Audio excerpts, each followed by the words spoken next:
महेंद्रसिंग धोनीला जर एखाद्या अंपायरने चुकीच्या पद्धतीने आऊट दिलं तर या देशातल्या तरुणाईला वाईट वाटू शकतं। ही तरुणाई थेट इंस्टाग्राम, व्हॉट्सअप, फेसबुक या सगळ्याच सोशल मीडियावरती येऊन धिंगाणा घालू शकते आणि त्या अंपायरला टार्गेट देखील करू शकते।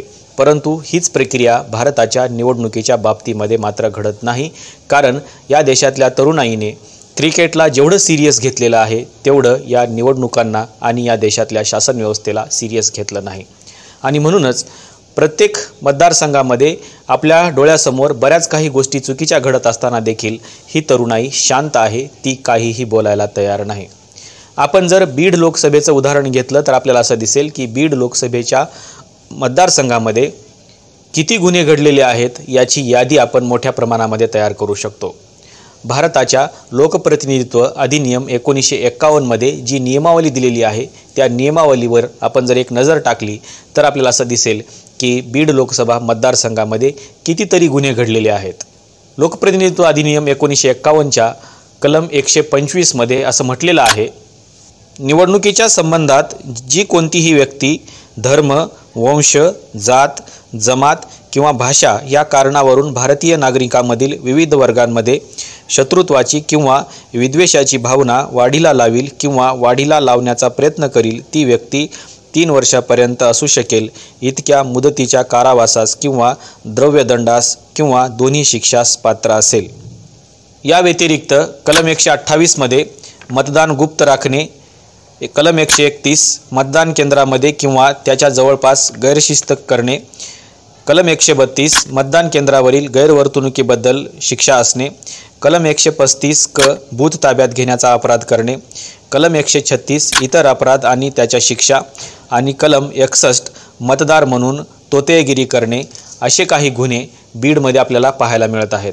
परंतु या सगळ्या गुन्ह्यांच्या बाबतीमध्ये कुठलीही तक्रार किंवा कोणतीही तरुणाई बोलत नाही आहे।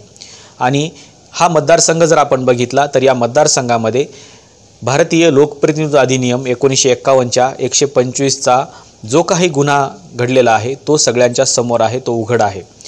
या लोकसभा मतदारसंघामध्ये मराठा वर्सेस ओबीसी असा एक जातीय तेढ निर्माण करण्याचा प्रयत्न वारंवार केला गेलेला आहे आणि हे सगळ्या महाराष्ट्राने बघितलेलं आहे, सगळ्या महाराष्ट्राला ते जाणवत आहे। फक्त निवडणूक आयोग सोडला किंवा निवडणूक आयोगाचे जे कर्मचारी आहेत ते सोडले तर इतर सगळ्यांनाच हे माहिती आहे। त्यांनाही माहिती असेल परंतु यावरती कोणतीही ॲक्शन निवडणूक आयोगाच्या माध्यमातून होत नाही आहे। खरं तर बीड लोकसभा मतदारसंघाच्या बाबतीमध्ये निवडणूक आयोगाने एक नवीन आयोग नेमणं गरजेचं आहे, एक कमिशन बसवणं गरजेचं आहे आणि त्या कमिशनला त्यांनी चौकशीचे आदेश देणं गरजेचं आहे की नेमकं बीड लोकसभा मतदारसंघांमध्ये भारतीय लोकप्रतिनिधित्व अधिनियम 1951चं उल्लंघन कुठे कुठे झालेलं आहे। मतदाराची तोतेगिरी आपल्याला पाहायला मिळालेली आहे। मयत असलेल्या मतदारांचं देखील मतदान बीड लोकसभा मतदारसंघांमध्ये झालेलं आहे। याशिवाय अनेक बूथवरती एखादी व्यक्ती मतदानाला जाण्याच्या अगोदरच त्याचं मतदान पार पडलेलं देखील पाहायला मिळालेलं आहे। महत्त्वाचं म्हणजे जी गुप्त मतदानाची प्रक्रिया आहे ती मतदानाची प्रक्रिया बीडमध्ये पार पाडली गेलेली नाही आहे, कारण मतदान करताना EVMचा व्हिडिओ काढला गेलेला आहे आणि तो इंस्टाग्राम, फेसबुक, व्हॉट्सअप किंवा इतर जे काही सोशल मीडिया आहे त्या सोशल मीडियावरती शेअर देखील केला गेलेला आहे। त्याच्यामुळं गुप्त मतदानाच्या प्रक्रियेचं उल्लंघन देखील इथं झालेलं आपल्याला पाहायला मिळते। लोकप्रतिनिधित्व अधिनियम 1951च्या अशा बऱ्याच नियमांचं उल्लंघन बीड लोकसभा मतदारसंघांमध्ये झालेलं आहे, परंतु याची चौकशी मात्र कोणीही केलेली नाही आहे आणि म्हणूनच बीड लोकसभा मतदारसंघांमध्ये एक चौकशी आयोगाची नियुक्ती करणं गरजेचं आहे आणि त्या आयोगाने याचा अहवाल देणं गरजेचं आहे की बीड लोकसभा मतदारसंघांमध्ये किती गुन्हे घडलेले आहेत। जर घडले नसतील तर त्या पद्धतीचा निरंक अहवाल जर तरी या आयोगाकडून मागवणं गरजेचं आहे, कारण याची चौकशी होणं अत्यंत गरजेचं आहे। बीड लोकसभा मतदारसंघांमध्ये कलम 125चं झालेलं उल्लंघन हे आपल्या सगळ्यांना दिसते, परंतु त्याची चौकशी देखील होणं तितकंच गरजेचं आहे, कारण हे लोकशाहीसाठी अत्यंत घातक आहे। याचे पडसाद आपल्याला फक्त बीडमध्येच पाहायला मिळत नाही आहेत, तर याचे पडसाद आपल्याला त्याच्या आजूबाजूच्या जिल्ह्यामध्ये देखील पाहायला मिळत आहेत। जी जातीय तेढ निर्माण झालेली आहे ती जातीय तेढ सध्या परभणीमध्ये देखील पाहायला मिळते आहे आणि त्याचाच परिणाम आपण बघतोय की ते जालन्यामध्ये देखील आपल्याला पाहायला मिळत आहेत। आणि म्हणून हे जर वाढत गेलं तर ही जातीय तेढ संपूर्ण महाराष्ट्रामध्ये पसरू शकते आणि जातीयतेचा हा गच करणं पुन्हा रोखणं आपल्याला अवघड होऊन जाईल आणि म्हणूनच तात्काळ याच्यावरती एक कमिशन निवडणूक आयोगाकडून नेमणं गरजेचं आहे आणि बीड लोकसभा मतदारसंघांमध्ये पार पडलेली मतदानाची प्रक्रिया याच्यावरती या समितीनं काम करणं गरजेचं आहे आणि त्याच्यामध्ये कोणते गुन्हे घडलेले आहेत हे देखील बघणं तितकंच गरजेचं आहे। काही लोकांचं म्हणणं असं आहे की बूथ कॅप्चर केले गेलेले आहेत आणि काही प्रमाणामध्ये बोगस मतदान देखील झालेलं आहे। मृत व्यक्तीचं बोगस मतदान देखील काही मतदारसंघांमध्ये झालेलं आहे। याच्यासाठी तिथल्या लोकांनी पोटावरची शाई पुसून टाकण्यासाठी सॅनिटायझरचा वापर केलेला आहे आणि इतर काही केमिकल जे आहेत त्याचा देखील वापर केल्याचं सांगितलं जात आहे। हे सगळ्यांच्याच डोळ्यासमोर घडत आहे, परंतु याला विरोध करायला कोणीही तयार नाही आणि म्हणूनच बीड लोकसभा मतदारसंघाची जी निवडणूक आहे ही निवडणूक काही दिवसांसाठी थांबवणं देखील गरजेचं आहे। त्याची मतमोजणी देखील थांबवणं गरजेचं आहे आणि त्याच्या अगोदर एक समिती नेमून याची सगळी चौकशी करून समितीचा अहवाल जोपर्यंत पॉझिटिव्ह येत नाही तोपर्यंत ही मतदान मोजणीची प्रक्रिया थांबवली गेली पाहिजे आणि जर याचा निगेटिव्ह रिपोर्ट आला तर ते कुठे घडलेलं आहे याची चौकशी करून त्या ठिकाणी फेरमतदान देखील करणं गरजेचं आहे। बीड लोकसभा मतदारसंघाचे उमेदवार बजरंग सोनवणे यांनी अनेक तक्रारी निवडणूक आयोगाकडे केलेल्या आहेत की बीडमध्ये नेमकं काय घडलेलं आहे।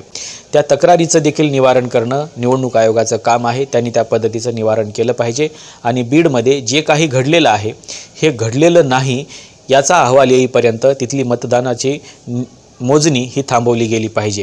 कारण असं जर होत राहिलं तर आजूबाजूच्या मतदारसंघांमध्ये देखील याचं वातावरण येणाऱ्या काही निवडणुकांमध्ये पसरू शकतं आणि लोकशाहीला मोठा धोका निर्माण होऊ शकतो। महाराष्ट्रामध्ये कधीही न घडलेल्या प्रक्रिया पुणे आणि बीड जिल्ह्यामध्ये घडलेल्या आहेत। तिथं मयतांचं मतदान देखील झालेलं आहे, काही बोगस मतदान झालेलं आहे। व्यक्ती मतदानाच्या बूथवर पोहोचण्याच्या अगोदरच त्याचं मतदान तिथं पार पडलेलं आहे आणि त्याच्यामुळे काही ठिकाणी टेंडरिंग वोटिंग देखील करावं लागलेलं आहे। हे सगळं काय घडतंय याची चौकशी निवडणूक आयोगाच्या माध्यमातून होणं गरजेचं आहे आणि लोकांनी तशा पद्धतीची मागणी निवडणूक आयोगाकडे करणं देखील गरजेचं आहे। अन्यथा येणाऱ्या काळामध्ये लोकशाहीला धोका निर्माण झाल्याशिवाय राहणार नाही। तिथं जे काही मतदान झालेलं आहे त्या मतदानाच्या प्रक्रियेमध्ये कोणत्या लोकांनी मतदान केलेलं आहे याची यादी पुन्हा एकदा BLOकडे रीचेकिंगसाठी पाठवली गेली पाहिजे आणि त्यामध्ये मयत झालेल्या व्यक्तीचं मतदान झालेलं आहे का हे BLOला विचारलं गेलं पाहिजे आणि BLOकडून देखील तो रिपोर्ट मागवला पाहिजे आणि त्याची देखील चौकशी झाली पाहिजे की मयत व्यक्तीचं मतदान कशा पद्धतीनं पार पडलेलं आहे। ही सगळी चौकशी झाल्याशिवाय बीड लोकसभा मतदारसंघामधली मतमोजणी करणं योग्य नाही आहे आणि जर ती झाली तर ती योग्य देखील नाही आहे। आता राहिला प्रश्न बीड लोकसभा मतदारसंघामध्ये जी जातीय तेढ निर्माण झालेली आहे त्याचं काय, तर येणाऱ्या काळामध्ये देखील असं म्हटलं जाते की अनेक व्हॉट्सअप आणि फेसबुकवरती असं लिहिलंही जाते की 4 जून नंतर आम्ही कोण आहेत हे इतर जातींना दाखवून देऊ। हे अनेक जातीतल्या गटांमधून देखील लिहिलं जाते, म्हणजे 4 जून नंतर नेमकं बीडमध्ये काय घडणार आहे याच्यावर देखील लक्ष केंद्रित करणं गरजेचं आहे। प्रत्येक जातीमध्ये असं लिहिलं जाते की 4 जून नंतर आमचा जर उमेदवार निवडून आला तर तुम्हाला दाखवून देऊ, म्हणजे ही भाषा लोकशाहीमध्ये योग्य नाही आहे। कारण लोकशाही ही प्रक्रिया आपल्या सगळ्यांची आहे आणि म्हणूनच कोणीही अशा प्रकारचं वक्तव्य करणं देखील योग्य नाही आहे। या प्रत्येक गोष्टीची चौकशी होणं गरजेचं आहे आणि जे कोणी गुन्हेगार आहेत त्यांना शिक्षा देणं देखील गरजेचं आहे। जोपर्यंत हे थांबणार नाही किंवा जोपर्यंत याची चौकशी होणार नाही तोपर्यंत बीड लोकसभेची मतमोजणी करणं योग्य नाही आहे आणि याची सगळ्यांनीच मागणी निवडणूक आयोगाकडे करणं देखील गरजेचं आहे। आपल्याला नेमकं बीडमध्ये जे काही चाललंय त्याबद्दल काय वाटतं हे सांगायला विसरू नका आणि निवडणूक आयोगाला एक ईमेल देखील करायला विसरू नका की या बीड लोकसभा मतदारसंघाची एक चौकशी समिती नेमून त्याची चौकशी करणं गरजेचं आहे। आजच्या व्हिडिओमध्ये इथेच थांबूया। धन्यवाद।